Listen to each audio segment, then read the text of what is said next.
Parallel to the conception of Jaya 98, Malaysia embarked on an ambitious journey to secure hosting rights for the 1998 Commonwealth Games. The Olympic Council of Malaysia, OCM, buoyed by the success of the 1989 SEA Games, led the charge. In January 1990, OCM Secretary Seah Kop Chee attended the Commonwealth Games Federation General Assembly in Auckland, New Zealand, where he learned about the bidding requirements. Upon returning to Malaysia, he briefed OCM President Tan Sri Hamzah Abu Sama, and after securing government approval, Malaysia officially submitted its bid. What set Malaysia's bid apart was several innovative proposals. First was the inclusion of team sports like cricket, hockey, netball, and rugby sevens, sports in which many Commonwealth nations excelled at but had never been a part of the Games.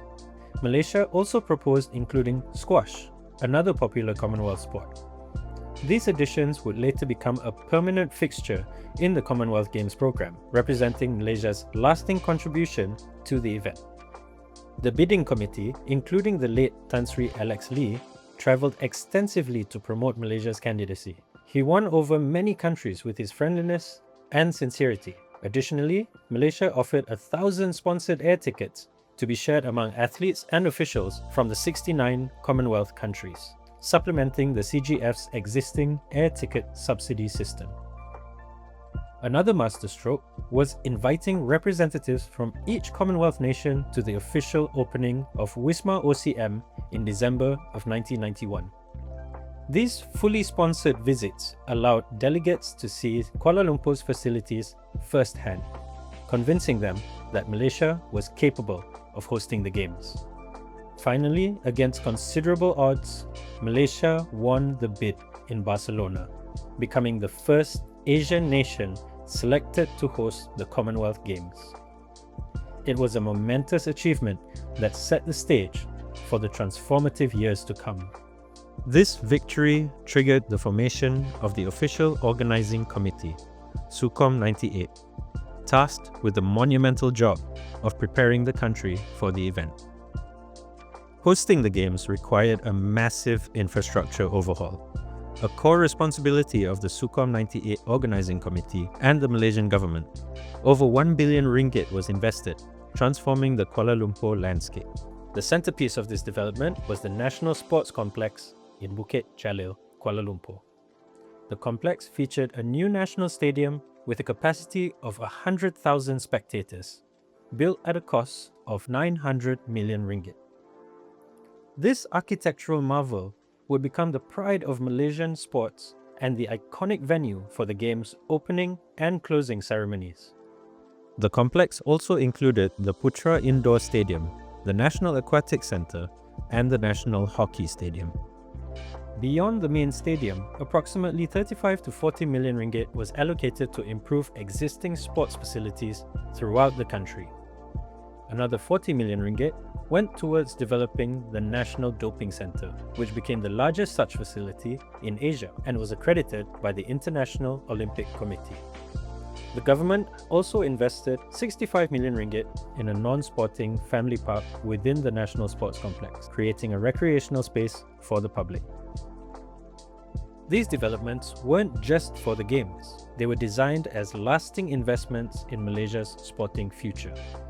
The facilities would continue to serve Malaysian athletes and the public long after the Commonwealth Games concluded, providing world-class training venues and hosting capabilities for future events. The infrastructure push extended beyond sporting facilities. The period leading up to the Games coincided with other major development projects, including the new Kuala Lumpur International Airport, KLIA, and improvements to the city's transportation network. These projects complemented the sporting facilities, enhancing Malaysia's overall capacity to welcome international visitors. This massive investment reflected Malaysia's commitment to not just hosting the Games, but doing so at a world-class level. It was a bold statement from a developing nation that Malaysia could build and deliver facilities on par with those in more established sporting nations. While the physical infrastructure took shape under SUKOM 98, the Jaya 98 program focused intensely on the human element, the athletes.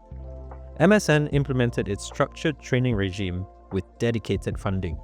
This autonomy allowed sports administrators and coaches to focus solely on athletic performance without political considerations. MSN brought in international experts to work with Malaysian athletes, providing world-class coaching and technical expertise. Training camps, both domestic and international, exposed Malaysian athletes to different training techniques and competition styles. The program's focus was clear: to maximize Malaysia's medal chances at the 1998 Commonwealth Games. Athletes received unprecedented support, from nutrition and sports science to psychological preparation and competition exposure.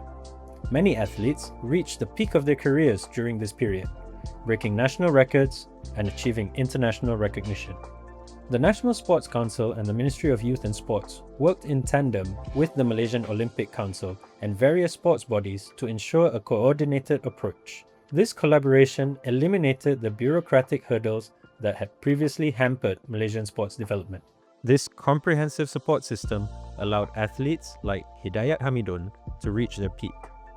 Jaya 98 created a generation of Malaysian athletes who were better prepared and more confident than ever before, ready to make their mark at KL 98.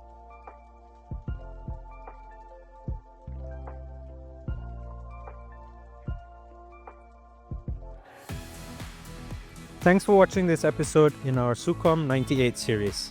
As we celebrate Merdeka and Malaysia Day, it's the perfect time to reflect on this proud chapter of our nation's history, when Malaysia truly stood in the eyes of the world. This series is our tribute to the Malaysian spirit that made the 1998 Commonwealth Games possible. The same spirit of unity and determination we celebrate during our national holidays. If you enjoyed this journey through Malaysian sporting history, please hit the like button and subscribe to Julang for more stories that showcase our nation's achievements. Share your own memories of SUKOM 98 in the comments below. We'd love to hear what this moment meant to you. Stay tuned for the next episode in our SUKOM 98 series, as we continue celebrating Malaysia's legacy in the lead up to Merdeka and Malaysia Day. Selamat Hari Merdeka and Hari Malaysia.